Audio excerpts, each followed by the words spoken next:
네, 안녕하세요.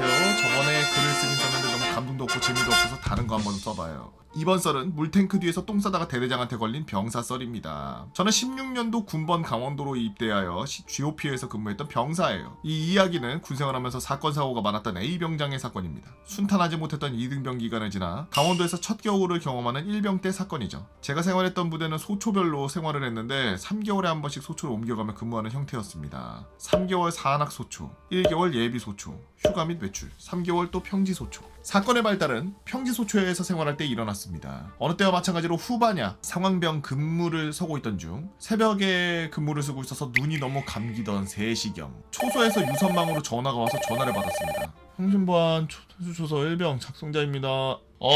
작성자야, 나 배 아파서 화장실 간다. 예, 알겠습니다. 고가 초소의 뒤편에는 간이 화장실이 있어서 소초로 복귀하지 않아도 되죠. 초소 근무자들은 2명 2인 전우조가 기본이기 때문에 한 명이 화장실을 가면 다른 한 명이 화장실 앞에서 대기를 해야 됩니다. 그래서 근데 한사님 땡초소 A병장 화장실 다녀온다고 합니다.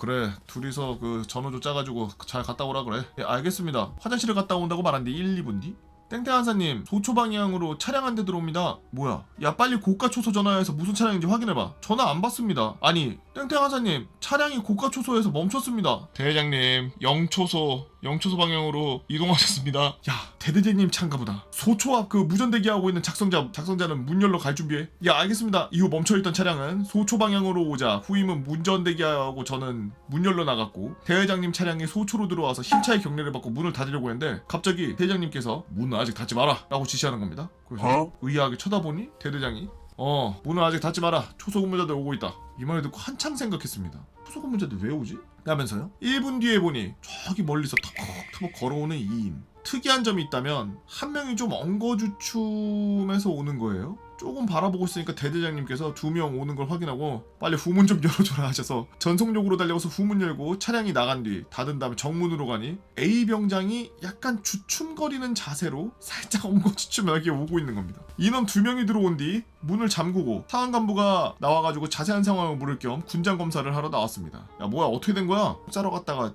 대대장님 오셔가지고 피하다가 넘어졌습니다. 경계병 후임이 옆에서 우참을 하고 있길래 군장 검사 끝나고 일단 근무자들은 샤워시킨 뒤 급히 주간 경계병 2명을 깨운 뒤 근무 교대를 시켰죠. 어떻게 된 일인지 궁금해서 A병장과 함께 근무했던 후임을 찾아서 물어보니 상황은 이랬습니다. 초소 뒤 화장실은 너무 오래가 되었고 냄새가 막 너무 나서 화장실을 이용하기 싫었던 A병장. A병장은 도로 뒤편에 있는 무덤 모양의 심정, 거기는 물탱크에 물을 보내는 기기들을 묻어둔 곳으로 심정이라고 부릅니다. 심정에서 살짝 옆면에서 볼일을 봐야 되겠다고 말했다고 합니다. 그래서 경기병 후임은 A병장이 화장실에 있는 척하려 화장실 앞에 서 있는데 갑자기 불빛이 보여서 허둥대던 중 A병장에게 말할 경황도 없이 차량이 정확히 그들 정면 앞에 멈춰섰고 총을 옆에다가 내려놓고 심정 옆에 쪼그려 앉아서 똥을 싸고 있는 A병장의 모습이 보인 겁니다. A병장은 대대장님과 아이 컨택으로 놀라서 쭈그리고 있던 다리에 힘이 풀렸는지 모르지만 그 자리에 더러워 씨. 그 자리에 철푸덕 주저앉았다고 하네요. 그 말을 듣고 한참 웃은 뒤 시간이 지나 아침 지휘보고 때 이 사건을 대대장님이 저희 중대장에게 말해서 각 소초로 이 소문이 퍼졌으며 덕분에 초소에 노후된 간이 화장실들은 전부 새 것으로 교체되었습니다. A병장은 덕분에 대대 스타가 되었고 똥땡땡으로 불려지면서 저희 소대의 영원한 전설이 되었죠. 이 글이 채택된다면 싸지방에서 일배하고 야동 보면서 자기 위로하다 걸린 선임, 북한 여병사 귀순한 것 인계받는 썰. 북한 여병사 귀순? 이런 거 뉴스에도 안 나온 건데 이건 뭐야? 철책 고라니 퇴치하다 생긴 썰. 윙가르디움 산이 없사 한번 풀어보도록 하겠습니다. 오늘도 고생하시는 국군장병 여러분들 고생 많아요 라고 FNU님께서 올려주신 썰랑썰레였습니다. 개인적으로 북한 여병사 귀순한 인계썰 보고 싶은데요. 저 북한 같은 경우에는 남자가 15년 여자가 10년이었나? 뭐 그렇게 근무한대요. 군대에서. 미치죠? 우리나라 1년 반 2년만 있어도 정신 나갈 것 같은데 걔네는 10년 넘게 군생활 해야 되니까 별의별 일이 다 있다 그러더라고. 여튼 북한 여병사 귀순 인계받은 썰 꼭 풀어주세요. 재밌겠다. 글 아주 재밌게 잘 쓰셨는데 하나 단점이 있다면 조금만 더 미사어구를 써서 조금만 늘려주세요. 지금 페이지 수가 스페이스바 눌렀을 때 하나 둘 3개 정도 나오는데 요거 딱 한 4개 정도 나오게 써주시면은 썰랑썰레 각 딱 나옵니다. 그럼 너무 좋죠. 군대에 가면은 그 화장실들에 대한 추억들이 분명 다들 있을 텐데 저는 진짜 군대에서 좀 이걸 왜 만들었을까라고 생각하는 것 중에 하나가 뭐 있냐면은 훈련지 가서 PVC로 갔다가 소변통 만드는 거. 아, 그거 왜 만드는 거야? 땅을 어느 정도 까요. 그 다음에 PVC를 심어요. PVC라 그러는 이만한 이 회색 관 있잖아요. 플라스틱 관 같은 거. 하수구 관. 그걸 심어요. 일자로. 90도로 위로 수직으로 세우는 게 아니라 살짝 끼울게 요렇게 심어요. 오줌 그 내려오는 그 각도랑 비슷하게. 이게 제일 이해가 안 되는데 그 위에다가 양파망? 양파망 같은 거 그런 무슨 그물망 같은 거를 씌우고서 고무줄로 매놔요. 그럼 이제 그게 야전 소변기예요. 그래서 훈련하고 PRI하고 막 이러다가 자 화장실 갈 사람들 빨리 일 보고 담배 한 대 필 사람들 담배 피우고서 뭐 다시 복귀할 수 있도록 뭐 이런 식으로 해가지고 화장실에 가면은 그런 변기들이 있는데 오줌 참 마려우니까 싸긴 싸야 되는데 오줌 싸려고 이제 내려가지고 탁 사면은 아니 그 망에 부딪히면서 비산되는 물줄기가 이게 높이가 있고 떨어지는 낙하 힘이 있으니까 그 망에 부딪히고 망에 이렇게 묻어있던 걔네가 동시에 드럼 치면은 드럼 위에 물이 한 번에 이렇게 튕겨 올라오듯이 쫙 쏘면은 팍 하면서 물이 막 튀는데 왜 거기다가 망을 만들지? 그냥 싸면 되지 거기다 왜 망을 만들지? 이런 생각이 들더라고. 아니 거기다 이용하라고 하니까 거기다 쌌지. 조교나 교관들도 다 거기서 싸니까. 보통 옆에 산등성이 있고 이런 데서는 다 모여서 그 흡연구역 만들어진 데서 담배 피고 있고. 그러니까 거시기 내놓고서 그냥 산 보면서 막 벽에다 대고 이러고 싸고 있기가 쉽지 않지. 물론 훈련장마다 다르겠습니다만 저는 이제 완전 관리되고 있는 항상 거기를 훈련장으로 쓰는 그런 훈련장에 가서 훈련을 했던 거였기 때문에 아마 타 부대의 그런 뭐랄까 존중? 그런 의미로 화장실을 거기다가 만들어서 쓰고서 나중에 수거하고 뭐 이랬던 것 같은데 아 좀 그걸 왜? 제가 봤을 때는 신무시는 행보관님들의 계좌를 한번 까봐야 돼요. 양파망 회사들과의 커넥션이 있지 않나. 그게 아니고서야 대대적으로 그렇게 훈련지 전부 다 소변통을 전부 양파망으로 만들 리 없거든. 그게 너무 궁금했어. 썰랑설레 보면서 유튜브 시청하는 시청자예요. 때는 바야흐로 본인 일병 3호봉 때 여름 대항군으로 파견 간다는 소식에 예부터 선임들의 대항군 썰과 가면 어떤 혜택이 있는지 자주 들었던 저에게 대항군 선발이 되기 위해서 엄청난 로비와 체력 단련을 실시했습니다. 혜택은 휴가나 외출 매박 때만 사용 가능한 핸드폰을 상시 소지할 수 있게 해주는 거였죠. 마침내 최종 10인 명단에 이름을 올렸고 출발 전날까지 설레서 잠을 잘 못 이루었습니다. 대항군 훈련 지원을 위해서 사단 사령부로 출발하였고 MT 가는 대학생처럼 핸드폰으로 음악도 틀고 유튜브도 보면서 행복한 마음으로 훈련길에 올랐는데 사단 사령부에 도착을 하고 삐까번쩍한 세막사에 감탄을 금치 못하며 군생활 중에 침대라는 걸 처음 쓰게 되었죠. 복귀하기가 싫을 정도로요. 훈련 첫날은 짐 풀고 쉬면서 작전지역 락드릴이 뭐죠? 옷게임하면서 시간을 때우고 핸드폰 하면서 뒹굴뒹굴 하면서 시간을 보냈습니다. 훈련 둘째 날 저랑 하사 한 분과 제 분대 선임과 함께 사령부에서 20분 정도? 작전 통제관님이 침투하라고 한 15땡땡 포병 대대로 이동을 했습니다. 작전지 주변에는 이미 사단 장병들이 쫙 깔려있다고 판단해서 5km 정도 떨어진 인근 마을에 내려서 폭파딱지와 모포가 든 매복낭과 대검, 정글모 등을 쓰고 등산을 하기 시작했죠. 복장은 군복인데 고무링과 부대마크가 태극기 이름표 다 떼고 갔죠. 오전 11시경 1시간 정도 산으로 오르니 누가 봐도 군부대가 있을 것 같은 문형 철조망이 저희를 가로막아 가져온 모포를 철조망 위에 덮고 가위바위보를 통해서 말뚝박기 자세로 철조망을 잡으라고 했고 하사님 등을 저랑 선임 둘이서 밟고 모포 덮은 위로 넘어갔습니다. 저랑 선임이 넘어가자 하사님이 성동격설하며 포병대대 정문으로 가서 난리를 피우기로 했죠. 제일 신나 보였어요. 철조망을 넘고 10분 정도 산을 오르며 저와 선임은 서로 여기가 맞나 아닌가 하면서 산을 올랐습니다. 철조망을 넘으면 부대가 보여야 되는데 코빼기도 안 보이니까요. 심지어 부대 초소 같은 것도 안 보입니다. 둘이서 이거 큰일 났다 잘못 온 거 아니야? 하면서 더 걸어가니 이런 철조망이 또 쳐져 있습니다. 도대체 뭐하는 부대길래 이중으로 쳐놨지 라는 생각과 욕을 하면서 넘을까 말까 고민하다가 선임이 CCTV 설치되어 있는 전봇대가 있다 저거 타고 넘어가자라고 말씀하시길래 저는 난색을 표했지만 선임이 이거 침투 성공하면 포상휴가야 라고 해서 바로 전봇대 타고 넘어갔죠. 아니 도대체 뭐하는 사람들이야? 뭐 어디 부대에 있었는데 뭐 이렇게 담을 넘어다녀? 특공대에 있었나? 특전사인가? 이렇게 두 번째 철조망도 넘고 곧 포대랑 다 보이겠지라는 생각에 이 정도면은 포상은 따놓은 당상이다라는 마음으로 둘이서 겁나 뛰어다녔습니다. 아니 근데 이런 또 철조망이 있는 겁니다.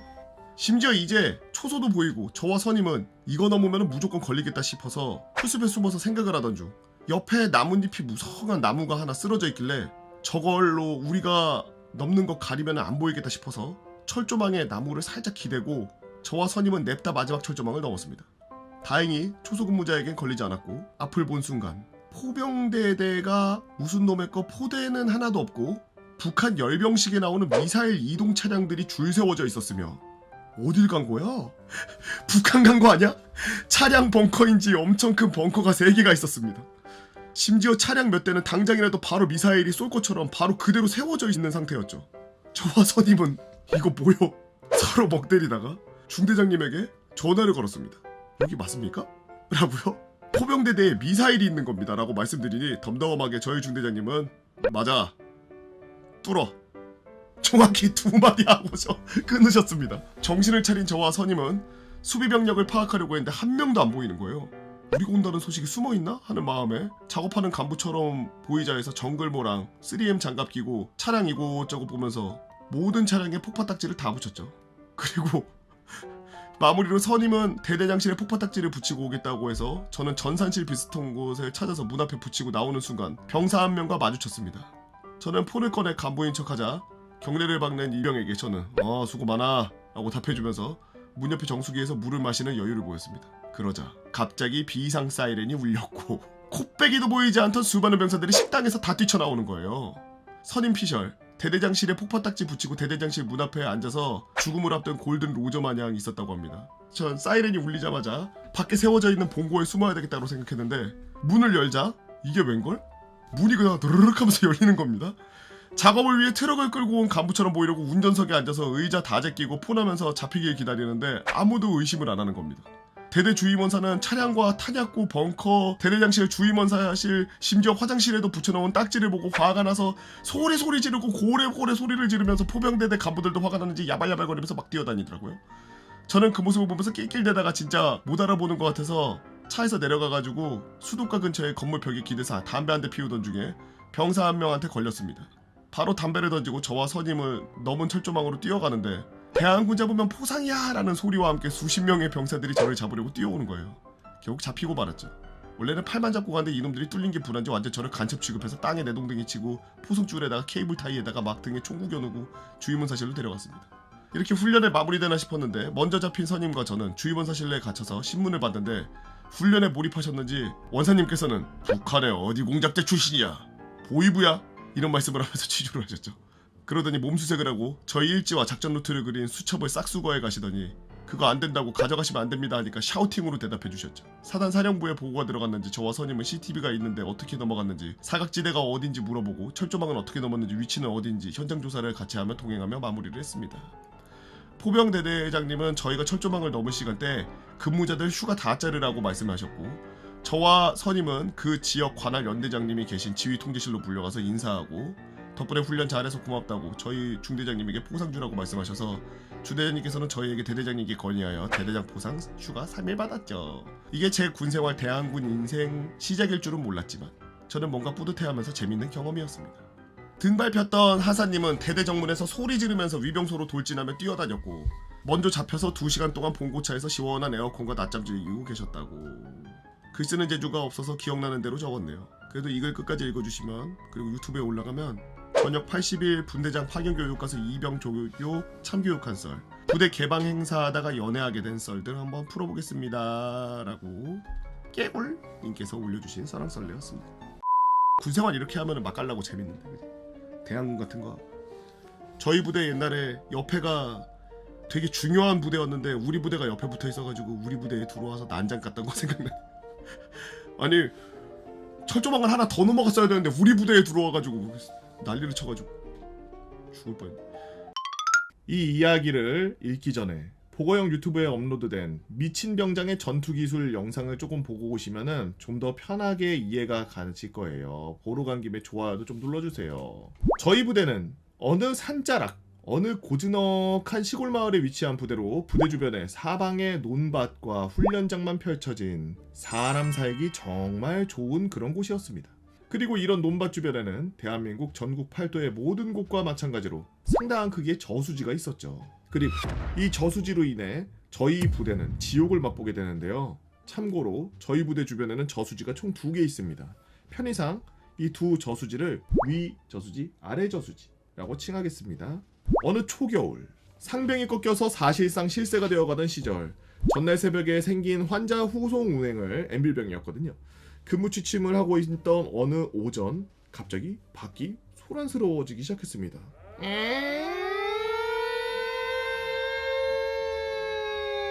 막 사이렌이 울리고 막 여기저기 사람들이 꺄꺄꺄 하면서 막 비명 소리를 지르고 군홧발로 우다다다다다 뛰어다니는 소리들. 그리고 머지않아 행정병이 저희 생활관 문을 팩칵 열고 들어와서 소리치는 게 선생님! 지금 만났어요! 빨리 일어나십시오! 아이 뭔데 환자 생겼어? 아이 장문 밖 좀 보십시오! 대한민국 지금! 저는 행정병의 다급한 목소리에 욕을 중얼거리며 뭐가 난리 간신히 눈을 뜨고서 커튼을 탁 쳤는데 그 순간 간신히 찡그리고 있던 눈이 갑자기 화들짝 커지면서 눈이 번쩍 뜨이더라. 창밖 연병장에 마치 어린이 풀장에 놀러온 만 2세 어린이들 마냥 수많은 병력들이 이리저리 뛰어다니고 있는 모습. 바로 사람 발목 높이 정도로 물이 차기 시작했던 겁니다. 저는 눈앞의 상황이 믿기지가 않았습니다. 아니 장마철이나 태풍 때도 이렇게 물이 차지 않았는데 물이 이 정도로 늘어찬 상태였으니 이게 말이 안 되는 상황이었던 거죠. 그리고 이 순간 막산에 전병력 지금 일하고 있던 쉬고 있던 막산에 있는 전병력들 지금 즉시 빗자루나 눈삽 아니 쓰레기 바지라도 손에 잡히는 거 다 들고 행정반 앞으로 집합! 저는 이 방송 들리자마자 전투복으로 환복을 하고 생활관 청소용으로 비치되어 있던 빗자루를 들고 행정반으로 미친듯이 뛰어갔습니다. 그곳에는 행정병들, 휴게실에 짱박혀있던 경계병들, 출근 준비하던 회관병들 뭔 일이야 하는 표정으로 다들 있었죠. 그리고 잠시 뒤 행정반에서 벌컥하고 나온 우리 초말년 행보관님은 짜증과 귀찮음이 얼굴에 범벅이 된 상태로 말씀을 하셨습니다. 야! 지금 저 창밖에 보이다시피 밖이 내나 났다! 나도 뭔 일인지 모르겠는데 저거 다 치우란다! 이 말도 안 되는 말을 들은 병사들은 눈이 땡그레졌고 띠용 하는 표정을 짓고 행보관님에게 말을 이으셨죠. 나도 이게 말이 안 된다는 건 아는데 눈삽으로 물을 퍼서 밖에 버리래! 지휘관 병령이라 나도 뭐 어떻게 못해준다. 그냥 나가서 그냥 다치지 말고 대충 하는 척하다 들어와. 저희는 이쯤 되자 다들 차례에서 쓰레바지와 눈삽을 들고 타달 밖에 나가는데 상황이 이게 생각보다 심각한 데 보였죠. 물이 넘치다 못해 막사 안으로도 흘러 들어와가지고 막사 1층도 물이 살랑거리고 1층에 사무실에 있는 병사들과 간부들은 사무실 문에 걸레로 턱받이 만들고 쓰레바지로 사무실 안에 들어와서 물 퍼내고 있었습니다. 저희는 그 모습을 보고는 고개를 절레발레 하면서 슬픈 페페의 얼굴을 하고서 전문화사들과 담당관, 중세 상사들을 따라서 여기저기로 흩어져 리어카에 방수포 깔고 그 안에 삽에다가 물을 퍼담기 시작했습니다. 하지만 아마 이 내용을 읽고 보고형이 아니 이게 효과가 있어? 라고 하실 것 같은데 당연히 저희도 똑같은 생각을 했습니다. 당연하게도 실제로 아무런 효과가 없었고요. 아니 그 넓은 연병장 전체 아니 부대의 3분의 1이 발목 높이로 물이 차 있는데 리어카로 옮긴다고 양이 이게 줄겠습니까? 제설처럼 쌓여있는 걸 치우는 것도 아니고 어딘가에서 계속 물이 흘러들어오고 있는 물을 치우는 건데 말입니다. 병사들은 물론이고 모든 간부들까지 뭐하는 개짓이여 이게 하는 표정으로 멍하니 삽질만 반복하고 있었습니다. 누군가 저 멀리서 뛰어왔습니다. 땡땡땡 중사님 원인을 찾았답니다. 뛰어온 것은 한 행정병이었고 대충 보아하니 같이 작업을 하고 있던 총포 담당관이 물이 왜 찬 건지 알아보라고 해서 보낸 것 같았죠. 그리고 그가 한 말은 가히 충격적이었습니다. 저희 부대는 부대에 들어오는 모든 빗물이 모여서 아래쪽 저수지로 흘러가는 배수로가 하나 있습니다. 이 배수로가 빠져나가는 단 하나뿐인 그 배수관이 꽉 막혀버린 거였죠. 무슨 배수관 하나 막혔다고 이 난리 나나 싶겠지만 저희 부대는 이 배수로가 없으면 분지지형의 봉우리에 둘러싸여 있는 부대 특성상 물이 빠지지 않고 그대로 고여버려 제2의 저수지가 되는 저희가 아무리 물을 퍼내도 의미가 없는 그런 상황이 반복이 되는 겁니다. 하지만 저는 여전히 의문이 가득했습니다. 아니 배수로가 처막히든지 말든지 이 시절은 거의 한 달 내내 비 한 번을 내리지 않고 작업을 하는 내내 비는커녕 하늘은 공활한데 높고 구름 없이 햇살만 쨍쨍하고 도대체 어디서 물이. 아무튼 저희는 우리가 아무리 작업을 해도 어차피 빠질 물이 아니었다면서 쌍욕을 하면서 병den들은 물론이고 간부들, 상병들, 심지어 일병들까지 손에 있던 눈삽과 쓰레바지 리어카드를 내팽겨지기 시작했고 아 진짜 담배를 하나 피자 하면서 총포 담당관님의 말씀과 함께 천방거리면서 흡연장으로 터득터득 걸려갔습니다. 그러면서 그곳에서 모든 일들에 대한 원인을 들을 수 있었죠. 앞서 말씀드렸다시피 저희 부대는 옆에 위쪽 저수지가 있습니다. 근데 이 저수지에 수만 톤의 물이 저장되어 있죠. 보통 이 상황처럼 늦가을 초겨울 되기 전에 비가 거의 오지 않아 수량이 엄청나게 줄어 있어야 되는 게 정상이지만 저희 부대 주변의 모 시설로 인해 가뭄이 지속되는 초겨울에도 물이 가득 차 있는 상황이었습니다. 뭔 시설인지는 말하면 안 돼서 아시죠? 그런데 이 위쪽 저수지의 수문을 어느 정신대가리 나간 인간이 활짝 열어버린 거였죠. 한참 시간이 지난 뒤 대충 제가 전해 들은 내용은 이랬습니다. 저희 부대 위쪽 저수지에 수문 하나가 고장나 있는 상태였고 주변 농가들이 소속된 농촌계에서 겨울이라 농먹이도 끝났는데 저수지에 물이 찰랑거리고 있지만 저수지 물이 빠지는 인근 강은 수위가 많이 낮아져 있으니 이참에 저수지 물을 한번 쫙 빼가지고 수문을 꽂힌다는 계획을 세웠고 그 농촌계 계장을 겸임하고 있던 근처 마을 이장님이 자 개방! 하고 모든 수문을 전면 개방해버린 거였습니다. 그리고 여기서 이제 두 번째 문제가 생기는데 저수지의 수문이 열리면은 그 물들이 야트막한 계곡 같은 곳으로 흘러들어 강으로 빠지게 되어 있는데 이 계곡에 있는 다리 아래 물이 지나가는 수로에 왠지 모르겠지만 뭔가가 꽉 막혀 있던 겁니다. 당연히 이쪽 계곡 쪽으로 물이 빠지지 못하니 물은 점점 차오르기 시작했고 이 넘쳐흐르는 물이 부대 안으로 미치듯이 쏟아져 들어오기 시작한 것 같습니다. 물과 함께 이상한 엄청난 양의 토사와 낙엽들이 부대 내로 흘러 들어왔고 이게 하나의 배수로로 몰리자 배수로 끝에 막아놨던 철근과 낙엽과 토사가 걸리면서 배수로가 아예 막힌 것. 이 소식은 순식간에 부대 전체로 퍼져나갔고 순식간에 각종 담당관, 과장, 행보관 그리고 작업을 하던 병사들이 배수로가 위치한 수송부를 향해 모여들었고 배수로가 직접 연결된 맨홀 뚜껑을 열었습니다. 그리고 그 내부는 물이 아닌 모래가 잔뜩 차 있었죠. 저희는 그 광경을 보고 탄식을 금치 못했습니다. 여기저기서 간부 병사 할 것 없이 여비시오요 육두문자가 막 쏟아져 나왔죠. 저희는 삽으로 이 맨홀 아래에 가득 찬 모래를 퍼내려고 시도했으나 마른 모래도 아니고 살짝 젖어가지고 잘 퍼지지도 않고 물이 완전히 푹 절여져서 영화에서 보던 물이 줄줄 흐르는 모래는 삽으로 떠지지도 않았습니다. 결국 파이프를 부셔야 되겠다며 합비성을 박살내로 돌진하는 여포마냥 굴삭기 시동을 거는 수송관을 병사 3명이 달려들여 간신히 말렸고 저희는 주임원사님의 변비마냥 끝이 막혀있는 상태인 것 같으니 끝만 어찌 잘 뚫으면 되지 않겠냐는 제안을 해서 영해로 나가서 해당 배수로의 파이프 막힌 끝부분으로 모이기로 시작했습니다. 물론 모든 병력과 간부들이 한번 영해로 나가 파이프를 확인할 수 없으니 저희는 운전병 한 명이 다찌를 끌고 이 다찌에 간부 몇 명과 병사 몇 명이 탑승해 영해로 나가 파이프를 끝에서부터 뚫기로 했죠. 그리고 당연하게도 이 다찌 운전병으로 선발된 건 저예요. 저와 함께 가기로 한 간부 중에는 세상 마치 전성기 시절의 강호동을 보는 것 같은 거구의 주임원사님과 부대 내 서열 0.5위 진급의 실패에 저녁에 디데이를 카운트하고 있는 모 중령이 섞여 있었고 병사들도 탈영 위험이 적다는 이유로 저를 제외한 모든 인원들이 말년병장들로만 채워져 있는 그런 크루가 만들어졌습니다. 저는 이 인간들의 다찌에 태우고 배수로가 연결된 곳으로 향했습니다. 이 파이프는 이런 식으로 끝이 철근으로 막혀있고 이 사이사이에 낙엽과 돌이 끼어서 완전히 막혀있는 상태였는데 주임원사님은 이 모습을 보고 하필 옆에 있던 제게 야 병사야 그 저거 삽으로 한번 찔러봐라 라고 말씀하셨고 저는 삽을 들고 파이프를 푹 하고 찔렀고 그 순간 모두의 빡침이 일그러짐이 드러났습니다.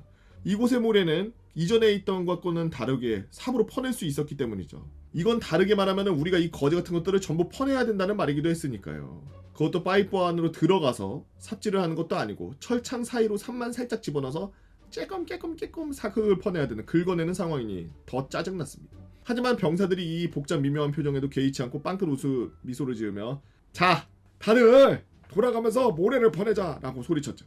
그리고 당연히 저희는 간부들에게 들리지 않을 정도로 작게 욕을 꿍시렁꿍시렁 거리면서 한 명이 돌아가면서 철근 사이로 삽을 집어넣고 퍼내고 삽을 집어넣고 퍼내고 그렇게 5분 정도 삽질을 하자. 앞에 막혀있던 크고 단단한 덩어리들이 다 빠졌는지 축축하게 젖은 모래더미가 슬금슬금 흘러나오기 시작했고 와 뚫렸구나 라는 생각에 살짝 뒤로 물러났습니다. 그리고 그 순간 저희는 눈앞에서 그동안 본 것과는 차원이 다른 엄청난 광경을 봤는데요. 배수로에 가득 차있던 엄청난 양의 모래가 말 그대로 미친 압력으로 뿜어져 나오기 시작했습니다. 물론 그렇게 오랫동안 뿜어진 건 아니고 한 3, 4초 정도 나왔어요. 엄청 짧은 시간 동안 뿜어져 나온 거였지만 그 순간 저희는 모두가 입을 쩍 벌리며 그 모습을 지켜봤습니다. 그리고 분출이 멎은 뒤 저희는 저희의 눈을 믿지 못했는데 분출이 끝나고 저희 눈앞에 보인 것은 엄청난 압력에 의해 기역자로 꺾여버린 철근이었습니다. 와, 물 때문에 철근이 확 휘는구나. 하긴 안에 모래가 있으니까. 그리고 저는 보았습니다. 이런 건 계획이 없었는데 라는 표정이 주임원사님 얼굴에 0.7초 정도 스쳐가는걸요. 그리고 동시에 말년 중령의 얼굴에 난 모르겠다 니들이 알아서 라는 표정이 3초 정도 스쳐지는 걸 봤죠. 중령짬은 대충 먹은 게 아닌지 중령님은 자 다친 애들 없지? 이거 보수는 다음에 하고 다 복귀하자 라고 외치면서 준식간에 와 하면서 이때다 싶었는지 주임원님 선생님께서 그래 다들 고생했다 다들 사랑해 탑승 라고 외치면서 웃기만 하셨습니다. 아무튼 저희는 이렇게 작업을 마치고 부대로 복귀할 수 있었고 더더욱 빡치는 이야기를 들어야 했죠. 바로 막사 지하 보일러실이 이 개같은 사건으로 침수가 되는 바람에 막사에서 이제 뜨거운 물이 안 나온다는 거였죠. 이 뒤처리는 2주가 걸렸네요. 그리고 이날 터져나간 배수로는 몇 달 뒤 제가 아주 유용하게 써먹게 되는데 이 이후의 썰은 제 유튜브 미친 병장의 전투기술 영상을 눌러서 확인하시면 되겠습니다. 돈 없어서 우는 하마님께서 올려주신 썰랑썰레였습니다. 극강의 가라를 보여주었던 패급 예비군 훈련설을 풀었던 당사자입니다. 너무 재밌게 읽어주셔서 또 하나 기억에 남는 썰 한번 풀어보려고 해요. 에피소드 1 과속하셨습니다. 면허증 제시해주세요. 때는 바야흐로 2017년 모시던 장관님과 함께 계룡대 육군본부의 세종정부청사 출장을 다녀오면서 부대가 있는 안양을 향해 한적한 고속도로를 내달리고 있었습니다. 저녁 시간쯤이었던 걸로 기억하는데 어두컴컴한 고속도로 상석에 앉아 계신 장군님의 떨리는 목소리가 들렸습니다. 두수야, 다음 휴게소 혹시 몇 킬로 남았니? 일명 정투수. 이분 약간 패급이니까 목소리 바꾸겠습니다. 이병 정투수, 다음 휴게소까지 약 30km 남은 것으로 보입니다. 알았다. 그로부터 한 3분 뒤 하는 소리와 함께 엄청난 냄새가 차 안을 감싸기 시작했습니다. 뭔 냄새야 이거? 뭐야? 모시던 장군님께서 화생방 상황을 직접 차 안에 만들어주셨네요. 정말 욕이 나올 정도로 지독했습니다. 하지만 장군님께 티를 낼 수는 없었죠. 장군님께서는 다시 한번 부들부들거리는 목소리로 미안한데 휴게소 빨리 좀 가자. 그때 직감했습니다. 급동이었다는 걸. 가장 가까운 휴게소는 28km 남은 상황. 하필 또 장군님이 즐겨 들으시던 클래식 음악 CD에서는 긴장감이 배로 되는 쇼팽의 혁명이 연주되고 있었습니다. 일병 정투수, 단장님 약 30분가량 소요될 것 같습니다. 최대한 빠른 속도로 빠르게 주파해보겠습니다 라고 말씀드린 뒤 어떻게 하면 빠르게 도착할까 생각하다가 차량의 호랑이 등 그릴 안에 숨어있는 장정이상의 지휘관이 탑승시켜 놓을 때 경찰 경광등 같은 등인데 그 스위치를 작동을 시켰고 대시보드 위에 성판을 올려놨습니다. 저번 전에도 말씀드렸지만 제가 나온 부대는 온갖 비밀들이 가득한 부대였기 때문에 차량도 기아 K5 넘버도 육해공군의 군 넘버가 아닌 일반 싸제 차량 넘버 차량을 타고 다닌 터라 외부에서 보면 절대 군 작전 차량인 걸 모를 외형입니다. 참고로 군 장성이 타고 있던 차량이라도 영해에서 호랑이 등을 켠다면 도로교통법상 처벌받죠. 그리고 드라이브 모드를 에코에서 스포츠 모드로 변경 뒤 미친 속도로 질주하기 시작했습니다. 속도는 190을 넘어 200에 가까워질 무렵 휴게소를 5km 남겨둔 찰나 룸밀러에 갑자기 경찰 경광등이 보이기 시작했습니다. 그 경광등을 켠 차량은 엄청난 속도로 저희에게 따라붙었죠. 바로 고속도로 순찰대 과속이었어요. 땡땡땡땡 K5 차량 속도 줄이고 우측 갓길에 정차하세요. 경찰의 지시를 무시할 수 없었던 저희는 우선 정차했습니다. 똑똑똑 창문을 두들기는 경찰관의 지시에 창문을 내렸고 제한 속도보다 90km/가량 위반하셨습니다. 저희가 거의 200km를 달려왔는데 이렇게 초과속을 하시면 어떡합니까? 그리 앞에 이 경광등 뭐예요? 불법 개조예요? 저희가 그 군작전 차량인데요. 뒤에 타고 계신 분이 준장이신 장군님인데 지금 화장실이 너무 급하셔가지고요. 정말 죄송하지만 한 번만 보내주시면 안 될까요? 두 분 다 신분 확인이 되시는 겁니까? 그러면 저희가 휴게소까지 같이 이동할 테니 거기서 검문하겠습니다. 참고로 이런 이야기가 왜 나왔냐면 비밀이 너무 많은 부대여서 마찬가지로 영해에 나갈 때 무조건 사복을 입고 나갔거든요. 병간부할 거 없이 모든 인원들이 다요. 그렇게 경찰의 컨보이를 받으면서 휴게소에 도착한 저희는 장군님은 바로 화장실 앞까지 모셔다 드리고 단속 절차를 받았습니다. 경찰분이 PDA로 차적 조사해보니 국방부 소속의 차량임이 확인되었고 저 또한 마찬가지로 차량에 비치된 군 작전 차량증과 저희 민간 운전면허증 그리고 군 운전면허증을 동시에 제출했죠. 문제가 발생했습니다. 당시 고속도로 제한 속도는 110, 저희 주파 속도는 200. 일반 과속이 아닌 초과속으로 분류되어 과태료 처벌이 아닌 형사처벌 대상이었고 마찬가지로 경광등 외부 작동도 형사처벌 대상이었죠. 그런데 운전자는 대한민국 장군을 모시고 가던 운전병이었고 몰고 있던 차량도 군용 차량이라 이미 경찰의 손을 벗어난 상황이었습니다. 경찰들도 당황하고 전화 무전치고 하나둘씩 경찰차가 증식했습니다. 경찰의 최고 간부로 보이는 경위님이 도착했고 마침 거사를 치르고 화장실에서 나온 장군님께서 차량으로 오시며 이야기를 나누시더라고요. 장군님도 신분증과 공무원증을 제출하시고 육군 준장이라는 계급을 본 경위도 적잖이 당황했습니다. 잠시 후 이야기를 나누다가 장군님과 경위가 함께 오셔서 하시는 말씀이 드수야 미안하게 됐다. 일단은 네가 진술서를 하나 작성해야 될 것 같구나. 예? 이게 민간 차량이고 민간인이시면은 저희가 직접 수사할 수가 있지만 두 분 다 군인 신분이셔서 해당 부대 헌병대로 사건이 인계될 것 같아요. 헌병대에서 그 자초지종 설명 받으시고 조사 받으셔야 돼요. 그렇다고 저희가 단속을 안 할 수는 없으니까 운전병님과 그리고 저 장군님께서는 진술서 한 장씩 좀 작성 좀 부탁드립니다. 형사입건이라니요. 형사입건이라니요. 우라통이 터지는 마음을 진정하며 진술서를 작성하였고 저희는 부대로 복귀할 수 있었습니다. 에피소드 2. 아니 지휘관이 급동인데 어떡합니까? 그렇게 부대로 복귀한 저는 휴대폰으로 중대장님과 소대장님에게 이 일을 보고드렸습니다. 저는 삼성 애니콜 매직콜을 썼었죠. 장군 차량 운전병은 전화대기 등의 이유로 군폰을 사용할 수 있었다. 이게 일병 짬찌가 초과속으로 형사입건되어서 복귀하니 중대는 난리가 난 상태였고 중대장님은 급하게 저를 불러 취조하니 취조를 시작했습니다. 야, 어쩌자, 뭐 어떻게 하자고 그렇게 달렸어? 아니 저희 단장님이 좀 너무 급하게 싼다고 계속 하셔가지고 방구 냄새도 장난 아니었고 과속한 거는 잘못이 맞지만 거기서 안 달리는 거는 말이 안 됐습니다, 대장님. 자, 그러면 호랑이 등은 왜 킨 거야? 차들이 불빛을 보면은 양보해 줄 거라고 생각해서 실제로도 양보해서 그 정도로 달릴 수 있었습니다. 헌병대 쪽에 내가 얘기해볼게. 알았어. 이런저런 취조를 받은 뒤 1시간 후 저는 생활관으로 복귀했고 잠을 잘 수 있었죠. 다음날 부속실 출근과 동시에 보좌관이 저에게 묻습니다. 아니 너는 뭐 단장님이 얼마나 급하셨으면 과속을 시키셔? 그리고 너도 절당히 세려버려봐야지 형사입건이 뭐냐. 아유, 온갖 쿠사리랑 다 먹으면서 몇 주의 시간이 지났고 그러던 어느 날 여느 때와 다름없이 부속실의 행정 업무를 보고 있는 중 노크 소리와 함께 장군 부속실에 검은 정장 입은 남성 3분이 들어오셨고 사령부내에서 처음 보는 사람들에게 신원을 여쭤보니 국방부 헌병 조사관들이었습니다.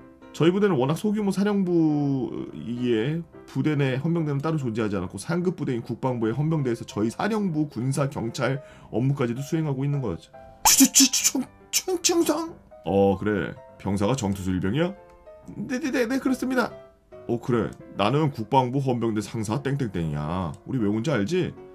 네 그렇습니다. 너 땡땡땡땡 준장님 집무실에 계시냐? 아닙니다. 현안보고 관련해서 사령관님과 지하센터에 계십니다. 그래? 안내하겠나? 불가능합니다. 현재 회의 중이고 비밀 취급이라 사령부 가 없으신 분들은 센터 출입이 제한됩니다. 그럼 여기 좀 있지 뭐. 어차피 국방부로 모시고 가야 돼. 똥 한 번 쌌다가 국방부 드디어 그날이 왔습니다.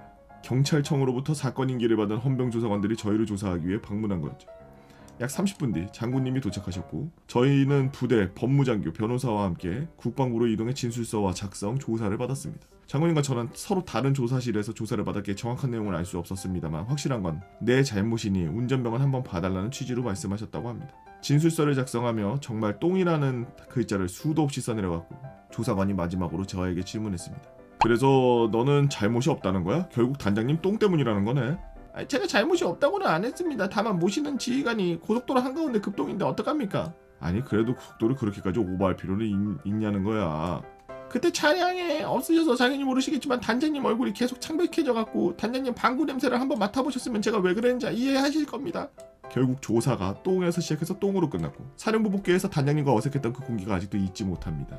그로부터 약 몇 주 뒤 진급을 하여 상병이 되었고 그 일이 잊혀질 찰나 정비 수송 중대 상병 정투수 지금 즉시 비서실로 지금 비서실장님 호출입니다. 나는 방송이 흘러나왔고 방송을 들은 저는 비서실로 이동했죠. 소속실도 아니고 사령관이 비서실에서 나를 왜 찾지? 뭐지? 비서실장님 소령님이 문서하느라고 전해주시며 그랬습니다. 투수야, 하나는 네 거, 하나는 단장님 거. 확인하고 단장님 서류는 보좌관 갖다 주고 단장님 드리면 된다고 해.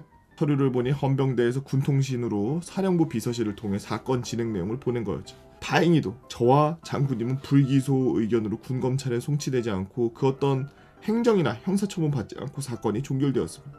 제 사건의 불기소 처분 이유는 이랬습니다. 당시 일병 정투수는 지휘관 땡땡땡 준장의 지시로 인해 초과속을 하게 된 점, 해당 지시는 지휘관 땡땡땡 준장의 갑작스러운 대변으로 인해 준장도 어쩔 수 없이 지시를 했던 점을 미뤄 사건에 인과관계가 없을 수는 없다고 판단하나 조사관 본인도 그런 경우가 닥친다면 그렇게 행동했을 것, 소변은 각계의 정차로 해결할 수 있었겠으나 대변은 그럴 수 없는 것으로 판단되는 점이 토대로 불기소함. 또한 급작스러운 배변 활동으로 인한 초과성을 한 것은 무죄 판결이 내렸다는 법원 판례가 있었다는 점도 처음 알게 되었죠. 법원 판례가 있구나. 이 통지문을 끝으로 저는 더 이상 어떤 조사도 받지 않고 한동안 병사들 사이에서 장군님을 똥장군이라고 칭하며 살았습니다. 오늘도 긴 글 읽어주셔서 감사합니다 라고 배달 정팀장님께서 올려주신 썰렁썰레였습니다. 안녕하세요. 저는 대학교 2학년 졸업반의 학생이에요. 이 썰은 제가 고등학교 1학년 때 있었던 일입니다. 많이 더러운 이야기니까 식사 중이신 분들은 나중에 보세요. 저희 아버지는 부지런한 사람입니다. 회사 일을 하시면서 할머니 농사까지 도와드리거든요. 저도 그때부터 아주 힘들어졌고요. 매주 주말마다 이틀 동안 매주 끌려갔거든요. 그리고 어느 평일 학교를 끝내고 집에 들어가니 아버지께서 과자 좀 같이 가자 라고 하시는 겁니다. 전 너무 가기 싫어서 못 가요, 안 가요 라고 식탁 바지가랑이를 부여잡고 있었죠. 그러자 아버지께서 오늘같이 밭에 가서 일 도와주면은 너 가고 싶은 해외여행 간다. 저는 그 말을 듣고 너무 기뻐서 바로 신발 신고 빨리 가자고 아빠를 끌었죠. 그때 제 스펙 키 170에 몸무게 90kg, 근육질은 아니지만 데드리프트 봉 무게 포함 200kg 들 때였습니다. 아무튼 이런 아이를 가지고 있는 아버지, 저를 힘 좋은 일꾼으로 보시기 일쑤였죠. 그렇게 즐겁게 매주 일을 하고 겨울방학이 다가왔습니다. 저는 아버지가 휴대폰으로 보시던 베트남 이발관을 가고 싶어서 베트남을 가자고 쫄랐죠. 그렇게 기다리던 베트남. 제 가족은 대형 버스에 타고 한숨 자고 일어나니 인천공항에 도착했고 그렇게 면세점에 들어가서 제가 모은 용돈으로 시계 하나 샀습니다. 아직도 그걸 왜 샀는지 이해는 할 수 없습니다. 그렇게 아버지는 담배 2보루를 사고 어머니는 가방에 담배 1보루를 꾸역꾸역 넣으시고선 비행기 타고 출발. 처음 타는 비행기의 창문을 보면서 이게 인생이지 하면서 마음속으로 외쳤죠. 그렇게 베트남에 가서 맛있는 것도 많이 먹고 열대과일도 먹고 이때 망고스틴 진짜 맛있더라고요. 꼭 한번 먹어보세요. 체험 스쿠버 다이빙도 하고 아버지가 마사지 받으러 가자고 해서 마사지를 받았는데 너무 아프더라고요.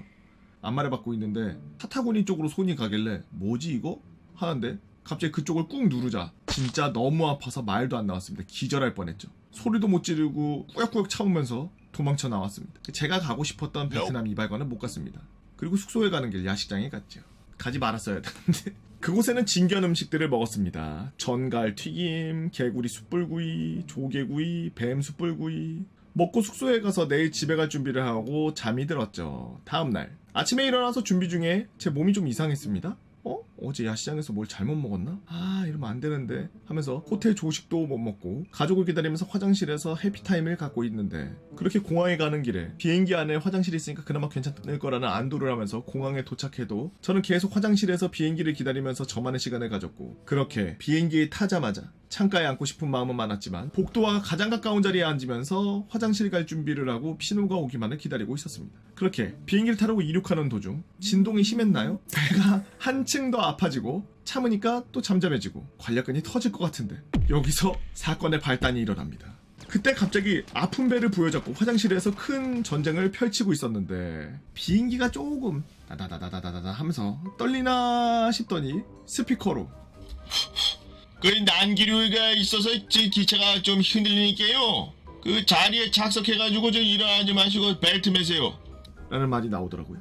나는 지금 배가 엄청 아파서 화장실에서 지금 전쟁을 치르고 있는데 여기서 지금 나가면 바지가 미사일 맞은 것처럼 처참하게 변할 거라는 그 확신 수준으로 배가 너무 아팠습니다. 그렇게 생각하는 와중에 문에서 소리가 나는데 이게 난기류보다 더 무서웠죠.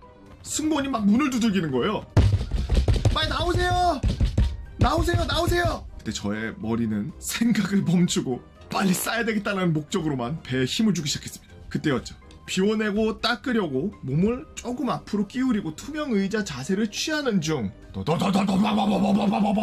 기체가 위아래로 엄청나게 흔들리더니 그 흔들림에 앞으로 넘어지면서 그 조그만한 화장실에서 뒹굴기 시작했습니다. 그때 저는 넘어지는 충격에 배에 압력이 가해져서 비행기 화장실 바닥에 조금 지리는 실수를 했고 거기서 제 멘탈은 나갔죠. 그때 승무원이 안에서 쿵 하는 소리가 나니까 밖에서 괜찮으세요? 빨리 나오세요. 괜찮으세요? 라는 말이 들리고 있었고 저는 괜찮아요. 빨리 나갈게요. 노력하겠습니다. 라고 말을 할 수밖에 없었습니다. 지금 제 얼굴을 봤다면 똥 씹은 표정이었겠죠.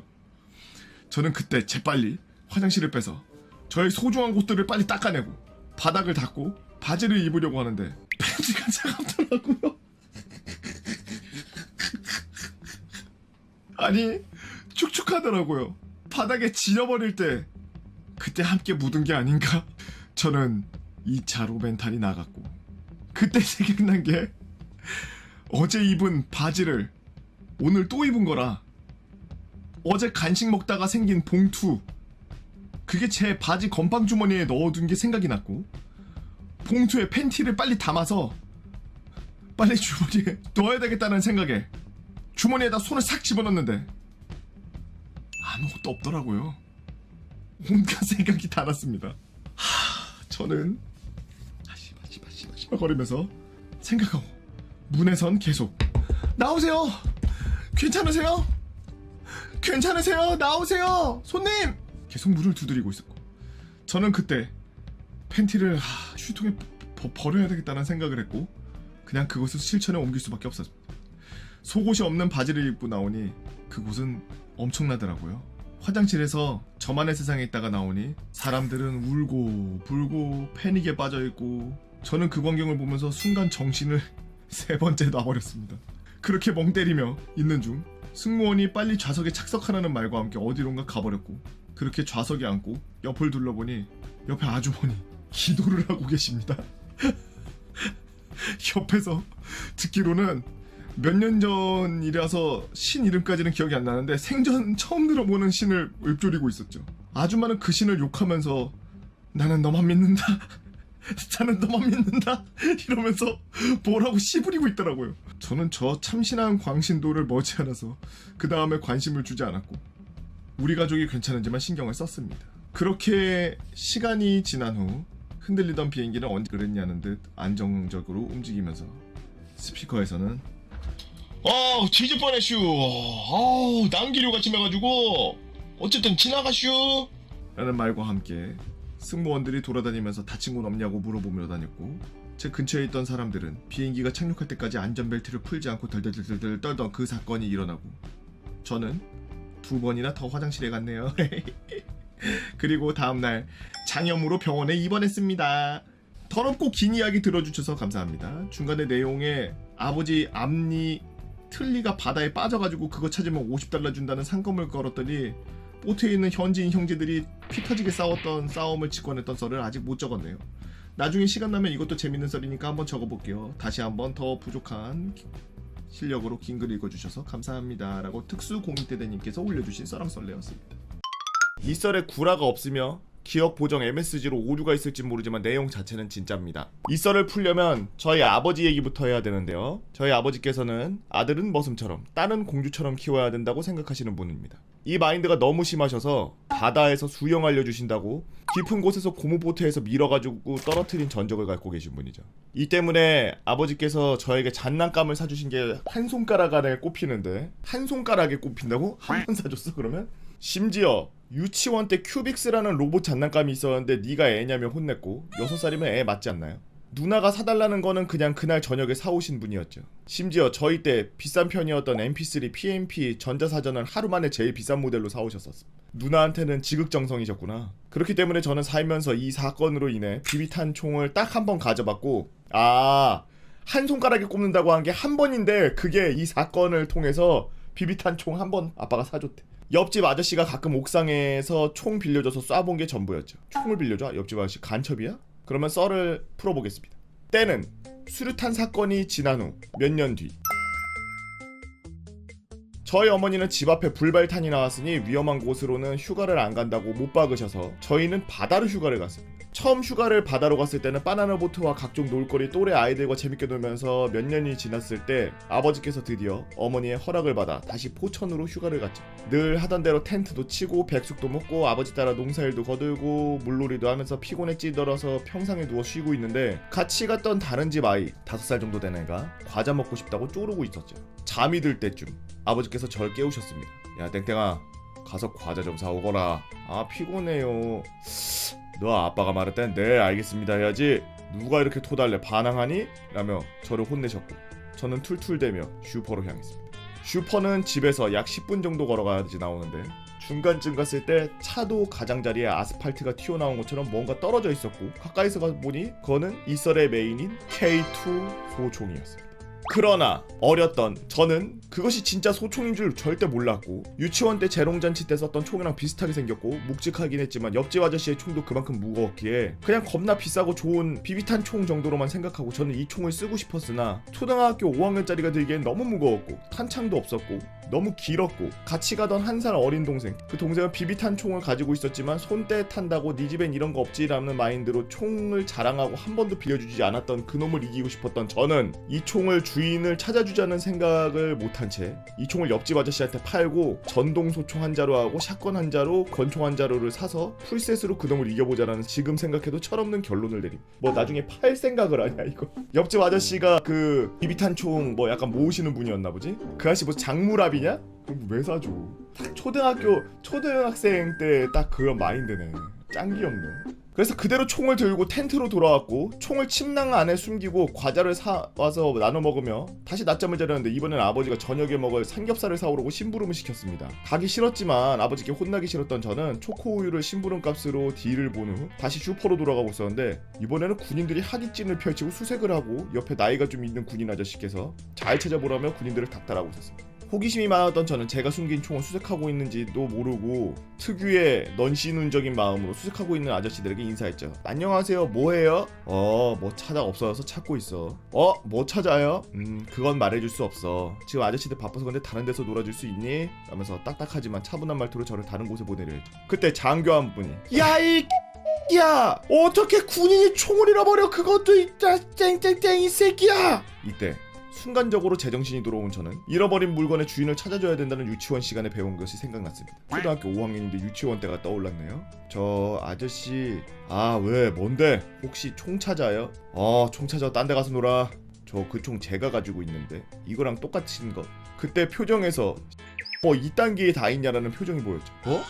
총을 가지고 있다고? 하자 주변의 시선은 흡사 노래방에서 실수로 정지 눌렀을 때 노래 끈 것처럼 저에게 고정되었고 아까 그 장교 아저씨는 저에게 다가왔지만 저는 순간 얼어붙어 무슨 말을 해야 될지 머릿속에 얼어붙고 그 총을 잃어버린 아저씨가 혼난 것도 저도 똑같이 혼날 걸 예상한 저는 결국 울었죠. 하지만 그 장교 아저씨는 온화한 미소로 저에게 말씀하셨습니다. 그래 총을 가지고 있다고? 울지 말고 그 총 아저씨들 건데 돌려줄 수 있어? 라면서 저를 어르고 달랬습니다. 결국 그 장교 아저씨에게 혼나고 있던 군인 아저씨와 함께 집으로 돌아왔고 군인 2명과 집에 온 어머니 아버지는 사오라는 삼겹살을 하나 사고 군인들이랑 같이 오니 놀래서 무슨 일이냐고 물어봤고 장교 아저씨가 온화한 목소리로 아드님께서 저희 총을 가지고 있다 해서 회수하려고 왔습니다 라고 하셨고 잔뜩 쫄아서 텐트로 가서 침낭에서 K2 소총을 꺼내니 군인 아저씨는 아이고 하며 총을 되찾아가셨고 왜 이걸 가져갔냐고 저에게 물어보셨고 저는 아버지가 총을 안 사주셔서 진짜 총인지도 모르고 팔아서 총 사려고 했다고 하자 장교 아저씨가 웃으면서 다음부턴 이러면 안 된다 하시면서 돌아가셨습니다. 아버지는 저를 무섭게 노려보셨고 잡고 있던 괭이를 무릎으로 두 동강 내고서 저는 아버지에게 괭이 자루로 겁나 맞았죠. 그 후 아버지께서 총을 한 자루 사주셨지만 그게 저의 마지막 장난감이었죠. PS 총을 잃어버린 아저씨께. 아저씨 그때 돌아가면서 눈빛이 그냥 냅두지 그걸 왜 주워서 일을 크게 만드네라는 눈빛으로 저를 보셨는데 제가 공익이긴 하지만 총 잃어버린 건 아저씨 잘못이 맞는 것 같아요. 그것도 상병인데 그때 상병이시면 군생활을 오래 했을 텐데 혹시 영창이나 징계 먹었다고 억울해하지 마세요. 저도 아저씨 가고 나서 아빠한테 맞았어요. 쓰다 보니까 억울하네 라고 초코 케이크님께서 또 이런 자수성 글. 내가 군 보급을 내가 군 무기를 은닉했었다. 자수썰 잘 봤습니다. 하여간 썰랑설레는 고발 아니면 자수야. 둘 중 하나. 이지선다야. 지옥의 이지선다. 자수 혹은 고발. 야, 총을 그 무거울 때 애기가 다 5학년쯤 되면은 그래도 그 정도는 들 수 있으려나? 하긴 5학년 때 내가 이미 165 뭐 168 막 이랬으니까 6학년 때 168에 80kg였으니까 뭐 한 5, 6kg짜리는 아무렇지도 않게 들었겠구만. 좀 무겁긴 하겠지. 참 이걸 팔아가지고 저 총을 팔아가지고 다른 총을 사야지라는 생각을 하는 건 정말 초딩다운 생각이네. 저도 옛날에는 그런 게 있었어요. 저 어렸을 때는 요즘에는 잘 광고도 안 하고 그러는데 혈액순환에 좋은 약 그래가지고 은행나무 이파리 그림이 그려져 있는 약이 있었어. 근데 그 어른들한테 엄청 선풍적인 인기라 집에 무조건 하나씩은 있었어. 그때 당시에 뭐 아마 뇌졸중이나 이런 걸 예방하고 뭐 그랬던 것 같아요. 뭐 혈행 개선 뭐 이런 거여서 마치 지금 요즘 우리나라 사람들이 비타민 먹고 오메가3 먹고 뭐 이런 거랑 비슷하듯이 그 옛날 분들이 그 약을 자주 먹었어요. 근데 그 은행나무 이파리가 그려져 있고 그러니까 애들 안에서 이상한 소문이 돈 거야. 야, 바닥에 떨어진 은행나무 나뭇잎 주워가지고 그거 자루에다 담아서 그거 약국에다 갖다 주면 약국에서 그거 돈 주고 산대. 그래서 그 한 자루에 3,000원씩 준대. 막 이런 거야. 나 때 3,000원이면 큰 돈이거든. 짜장면이 1,500원 할 때였어. 짜장면 두 그릇이면 지금으로 치면 거의 15,000원 정도 하는, 지금 12,000원에서 15,000원 정도 하는 거예요. 그러니까 그때 당시 한 자루에. 그러면 15,000원이면 그때 당시 돈으로 15,000원, 3,000원이면 그 옛날에 그 저 미니카 같은 거 그런 게 막 한 4,000원 뭐 5,000원 막 이렇게. 짱이지. 이건 무조건 해야지. 친구들이랑 동네 돌아다니면서 낙엽 떨어진 거 은행잎 존나 주워가지고 어디 자루도 없어서 저기 어디 쓰레기 막 그 버려져 있고 막 이런 데 있지. 막 집 같은 거 무너뜨리고서 거기 나온 막 그 망태기 같은 거, 구멍 뚫린 망태기. 그 구멍 뚫린 망태기 친구들이랑 넝쿨로 갔다가 꼬매가지고 거기다가 그 은행나무 잎 담아가지고 그 약국에다 갖다 주고 그랬어요. 약국에서 아줌마 막 지금도 얼굴이 기억나. 뭐니 이거? 그래서 은행잎 팔려고요. 이걸 여기서 왜 사? 은행잎 여기서 산다 그러던데요. 여기 말고 다른 데서 사나 보다. 야, 여기 말고 다른 데서 사나 봐. 쪽팔리니까 들고 나갔어. 그리고 또 그거 무거운 거를 찔찔 끌고 하나도 아니야. 한 4개인가 그래. 그 초등학생 한 10명이서 찔찔 끌고 막 옆에 뒤 터진다고 뒤에 들고 앞에 끌고 막 이러면서 질질 끌어가지고 산을 넘고 막 이렇게 언덕을 넘어가지고 다음 약국 가고 막. 그래서 약국 3군데 돌아다녔는데 전부 이걸 왜 갖고 왔냐. 개빡쳐서 그냥 확 다 불질러 버리려다가. 그때 담배 안 태울 때라서 불 못 질렀지. 담배 태웠으면 불 바로 질렀다고. 안녕하세요. 제 사연이 유튜브로 소개되어 약속한 대로 말년에 GP 수색 들어가서 북한군 생포하고 전역 6개월 연장된 이야기 한번 풀고자 합니다. 북한군을 생포했는데 왜 전역이 6개월이에요? 이거 본인 이야기가 아니시네. 이 주인공은 학교 선배님의 경험을 토대로 쓴 것이므로 100% 사실은 아니라 국가유공자증과 훈장을 눈으로 확인하고 북한군 잡은 것까지 전역이 연장된 것까지 다 사실로 인지하고 있어서 사실임을 밝히고 글을 씁니다. 학교 선배 이하 A 병장은 말년 휴가를 한 달 남기고 시간 더럽게 안 가네 하면서 지내던 중 행정실에서 헤이 병장 및 땡땡소대 완전 무장하고 GP 수색 준비 5분 뒤 출발한다 이상. 전혀 5주도 안 남았는데 뭐 개말년에 수색을 보내. 행복한 진짜 개씨. 그러게 말입니다. 말년이랑 GP 수색 들어가면 사고 난다는 징크스 있는데 행복한 미친 것 같습니다. 그러게 또라이라니까. 옆사단에서도 말년 GP 보냈다가 사고 난 지 얼마 되지도 않았는데 지휘서신 날아왔는데 또 상또라이야 저거. 행복한 새끼고. 이런저런 욕을 하면서 수색을 하던 도중 인솔하산. 야, 여기서부터 지뢰지역 없으니까 비트 있는지 없는지 탐지봉으로 찔러보면서 시간 때우다 가자. 흩어져서 1시간 뒤에 집합한다. 해쳐.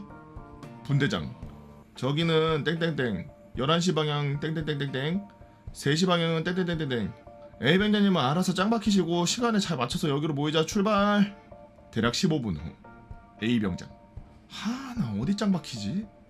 엄폐하기 좋은데 없나? 다 풀밭이고 어디 좀 좋은데 없나? 이러면서 탐침봉으로 여기 저기 찔러보고 있는데 갑자기 살려주시라요! 살려주시라요! 응?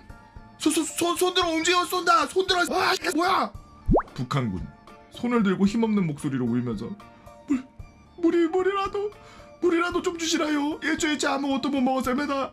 일단 포박을 하며 야 분대장아! 인솔하사님 북한군 빨리! 인솔하사와 분대원들은 미친듯이 몰려왔고 인솔하사는 A병장이 포박한 북한군을 보자마자 와 씨, 남이 씨, 내가 군생활 중에 북한군을 내 눈앞에서 볼 줄은 상상도 못했는데 와 이런 와 선임하사님 일단 오대기랑 본부에 보고해야 되는 거 아닙니까? 아 맞다 통신병 무전 때려. 무전을 받은 오대기 및 중대장 등 20명이 완전 무장을 하고 미친듯이 뛰어와서 상황 전달을 받는데 그 와중에 북한군은 아사 직전인 상황이어서 기절을 했고 북한군은 포박당한 채 군 병원으로 후송 갔고 A병장은 단독 생포 당시 국방부에서도 보고가 올라가가지고 부대 표창에 개인 포상까지는 좋았으나 두둥 절대 대한민국 남자라면은 죽어도 하기 싫은 것 하나 바로 전역 연기. 왜? 그렇습니다. 북한군 생포로 개인 포상을 받으면서 1기급 특진을 하게 되어 하사로 진급을 한 게 화근이 되었죠. 4주간 부사관호 교육을 면제받는 대신에 30일의 휴가와 5개월 동안 전군을 돌면서 무장공비 생포 모험담을 만담군처럼 강연하러 다녔고 나중에 생포 모험담이 너무 내용이 부실하다며 국방부에서 지뢰밭을 해치고 비트를 찾아내서 북한군과 1대1 육탄전을 벌이며 전치 4주의 부상을 입으면서 나라를 지켜야 된다는 일념으로 죽음을 각오하고 북한군을 잡았다라는 말도 안 되는 시나리오를 받아 외운 다음 그 시나리오를 토대로 전군 및 사관학교 등등을 다니면서 전설적인 영웅으로 추대받으면서 그렇게 총 6개월의 군 생활을 연장당하고 전역했다고 합니다. 그 전설의 A병장은 지금도 국가유공자 혜택을 받으면서 일반인으로 잘 살아가고 있습니다. 라고 여단 군종장님께서 올려주신 썰렁썰레입니다. 아니 이게 갑자기 잘 가다가 왜 갑자기 정치장교가 되면서 끝나? 아니 갑자기 소설을 써 있는 것만 얘기해야지. 이 그래 아직 그 프로파간다 뿌리는 게 이게 솜씨가 이게 아직 배워야 돼.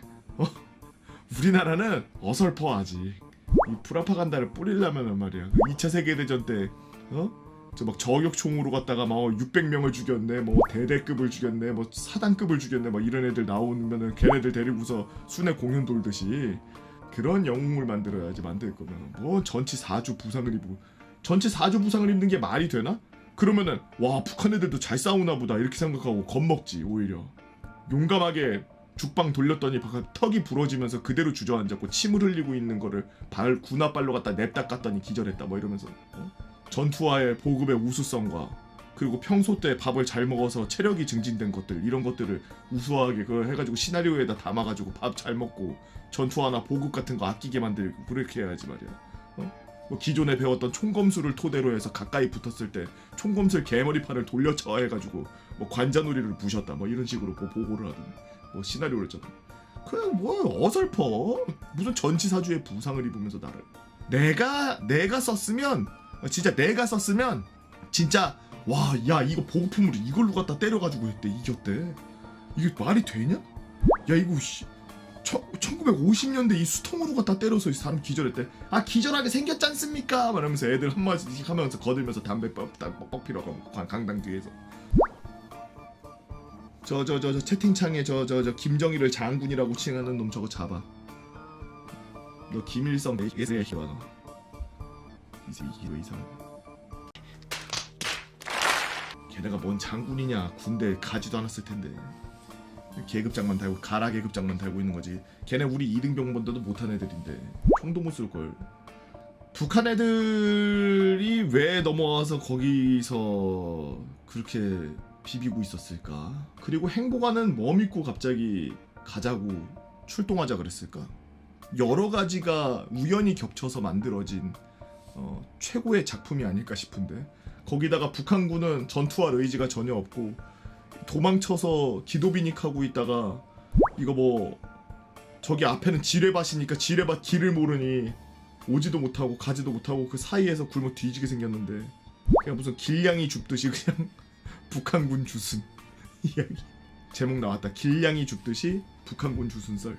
사실 북한에서 넘어오면 우리나라에 보통 북한 애들 그냥 일반 사람들 넘어오면은 이제 세터민이라고 해가지고 우리나라 사람들처럼 그 생각하게 만들고 우리나라 사람들의 문화나 뭐 이런 것들 교육을 하고 그리고 실제 사회로 이렇게 내보내는데 북한 사람들 중에서 고위 장교급 그런 뭐 북한에서도 좀 끝발 있었던 군인들 이런 사람들은 보통 군대로 꼬셔서 북한군의 지금 현 상태와 그리고 북한 애들이 어떻게 훈련하는지 이런 것들을 그 강연하러 다니면서 돈 많이 벌어요. 그 강연 한 번 하고서 한 50만 원씩 받는다 그러더라고.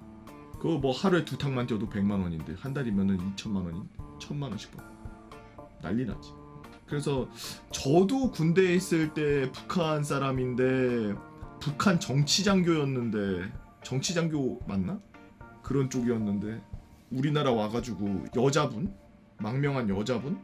그 사람이 10년 전이 그때 당시 10년이니까 지금 아마 한 20년 전 30년 전일 거야. 하여튼 그 정도 전에 한국으로 와서 이제 대한민국 와서 살기 시작했는데 이것저것 얘기하는 거 이렇게 들어보다 보면 요즘 북한 행태랑 그때랑 뭐 달라진 게 별로 없는 것 같아. 뭐 비슷한 것 같아. 아직도 그 상태 그대로 유지하고 있는 게 진짜 신기하다고 생각될 정도로 겨우겨우 어떻게 유지하고 있는 것 같고 시설이나 이런 건 엄청나게 낙후되고 있는 것 같고 뭐 발전이 없죠. 그에 반해 우리나라 같은 경우에는 열심히 발전하고 있죠. 뭐 이지스함도 막 찍어내고 스텔스 전투기도 찍어내고 현무도 막 이제는 막 우주로 날리고 그거 현무 아니구나.